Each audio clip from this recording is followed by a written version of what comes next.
Le titre de ce livre, les messages adressés aux 7 églises de l'Apocalypse. Le message adressé aux 7 églises de l'Apocalypse. Nous sommes présentement à la 6e partie de ce livre. Ce livre est écrit par le bien-aimé frère Hamilton Smith. Nous sommes au chapitre 5 suite. Ces privilèges et ces avertissements auraient dû amener les saints à briller pour Christ dans les ténèbres du monde, à prendre garde à eux-mêmes et à se montrer vigilants face au déclin. À de grands privilèges correspondent de grandes responsabilités. Ainsi, l'assemblée qui, plus que toutes les autres, avait été privilégiée est la première sur laquelle se pose le regard scrutateur du Seigneur. Ceux à qui avait été annoncée la vérité la plus élevée devraient reconnaître que c'était parmi eux que le déclin avait commencé. La plus haute vérité, l'amour de Christ pour l'assemblée, est la vérité qu'ils n'ont pas su maintenir. Ils n'ont pas pris garde à eux-mêmes, comme l'apôtre les y avait exhortés. Autrefois, le sage avait dit « Garde ton cœur plus que tout ce que l'on garde », en parenthèse, Proverbe chapitre 4, verset 23.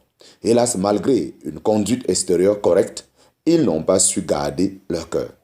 Ils ont abandonné leur premier amour. Nous devons cependant nous souvenir que l'état de cette première assemblée montre l'état spirituel de l'assemblée entière aux yeux de Christ au soir de la vie du dernier apôtre dans la période qui a suivi son départ. Elle nous donne ainsi la pensée de Christ sur le déclin de l'assemblée entière, l'abandon de sa vraie place et de son caractère de témoin pour Christ dans ce monde. Apocalypse, chapitre 2, verset 1.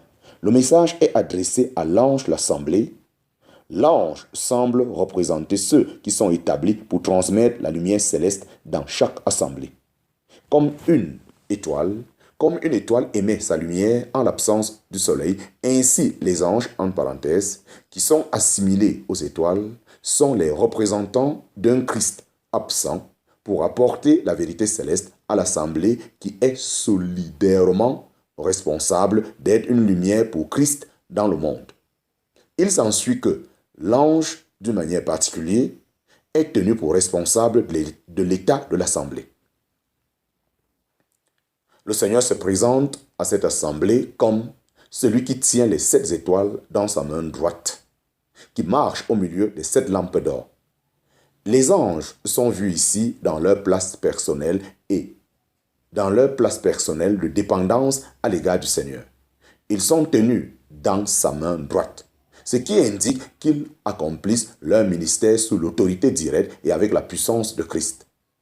À ce début de l'histoire de l'Église, le temps n'était pas encore venu où ceux qui sont responsables de transmettre la lumière céleste se retireraient de la main de Christ pour recevoir leur autorité de la main de l'homme.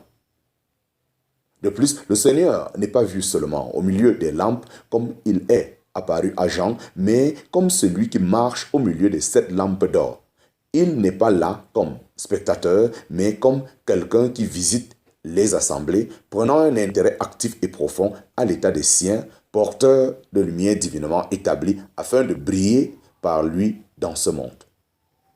Apocalypse chapitre 2, verset 2. Apocalypse chapitre 2, verset 2. Après cette présentation préliminaire du Seigneur, le message commence par ces mots « Je connais ». Ce sont les paroles scrutatrices qui montrent les assemblées comme étant sous le regard de celui à qui rien ne peut être caché. Nous sommes limités dans notre connaissance et, par conséquent, souvent partiaux dans nos jugements.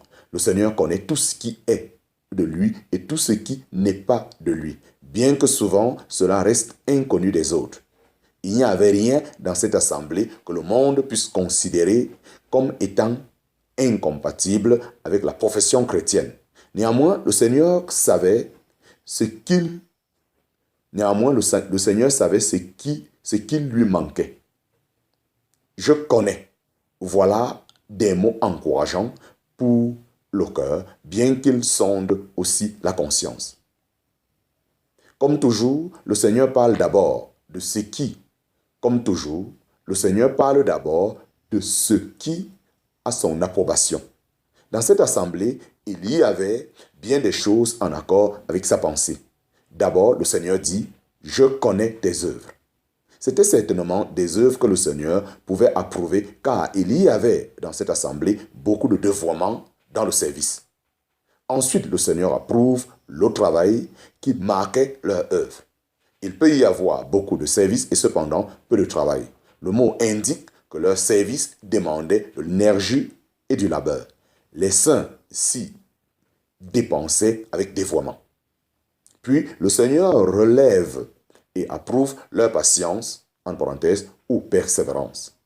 Leur service n'était pas marqué par la simple énergie humaine qui se traduit si souvent par un grand déploiement d'activité. Il était marqué par cette calme persévérance qui ne se lasse pas dans l'œuvre du Seigneur, face à tous les obstacles, les découragements et même l'opposition. De plus, le Seigneur peut manifester son approbation en disant « Tu ne peux supporter les méchants ». Il refusait de tolérer le mal ou de transiger avec lui. Il ne voulait pas non plus s'associer avec ceux qui partisaient avec le mal. Le Seigneur trouve encore un motif pour les approuver. Leur refus ferme et sans équivoque de recevoir quelqu'un sur sa propre recommandation. Quelle que soit sa profession extérieure, jusqu'à même se dit apôtre, il le mettait à l'épreuve et rejetait ceux qui étaient trouvés menteurs. Apocalypse chapitre 2, verset 3. Apocalypse chapitre 2, verset 3. Enfin, le Seigneur se complaît à rendre témoignage à leur amour fidèle et fervent. Leur patience, leur affliction, leur travail inlassable avaient pour objet le nom de Christ.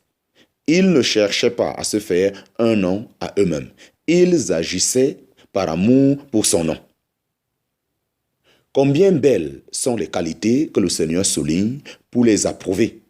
Il est certes souhaitable que ceux qui cherchent à être une lumière pour Christ dans ce monde de ténèbres aspirent à revêtir des traits aussi excellents et cherchent à les posséder dans une heureuse harmonie, car chaque trait complète l'autre.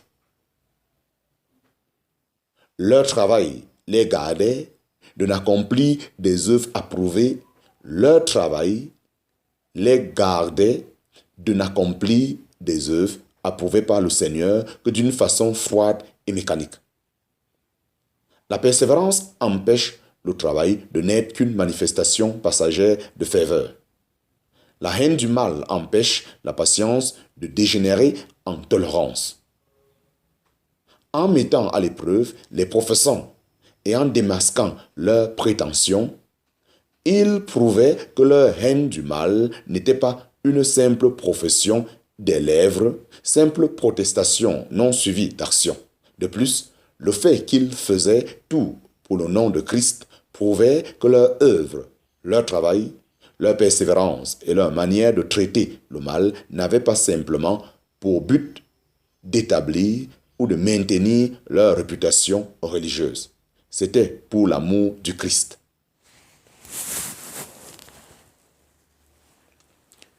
Apocalypse chapitre 2, verset 4. Il est ainsi évident qu'il y avait bien des choses dans l'assemblée à Éphèse qui méritaient l'approbation sans réserve du Seigneur.